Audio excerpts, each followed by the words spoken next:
பாட்டாளி மக்கள் கட்சி செங்கல்பட்டு வடக்கு மாவட்ட தலைவர் லயன் கா பச்சையப்பன் தலைமையில் நலத்திட்ட உதவிகள் வழங்கும் நிகழ்ச்சி நடைபெற்றது.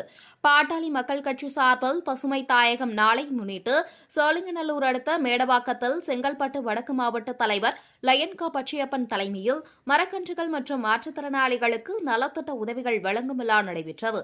விழாவில் பசுமை தாயகம் தலைவரும் தருமபுரி சட்டமன்ற உறுப்பினர் முனைவர் சௌமியா அன்புமணி கலந்து கொண்டு 10ஆம் வகுப்பு பொதுத் தேர்வு முதல் மதிப்பெண் பெற்ற மாணவர்களுக்கு நிதி உதவிகள், குடிநீர் சுத்திகரிப்பு இயந்திரம், மரக்கன்று மற்றும் மாற்றுத்திறனாளிகளுக்கு சக்கர நாற்காலிகள், தூய்மை பணியாளர்களுக்கு நலத்திட்ட உதவிகள், பொதுமக்களுக்கு அன்னதானம் வழங்கினர். உடன் மாநில பசுமை தாயகம் ஆலோசகர் திருக்காச்சூர் ஆறுமுகம், மாவட்ட பாட்டாளி மக்கள் கட்சி தலைவர் நிர்மல்குமார், மாவட்ட துணைத் தலைவர் சாரங்கபாணி, ஒன்றிய செயலாளர் சத்யகுமார், பசுமை தாயகம் மாவட்ட செயலாளர் சக்கரபாணி, மாவட்ட துணை செயலாளர் ரவிக்குமார் மற்றும் பசுமை தாயகம் நிர்வாகிகள் மற்றும் பாட்டாளி மக்கள் கட்சி நிர்வாகிகள் கலந்து கொண்டனர்.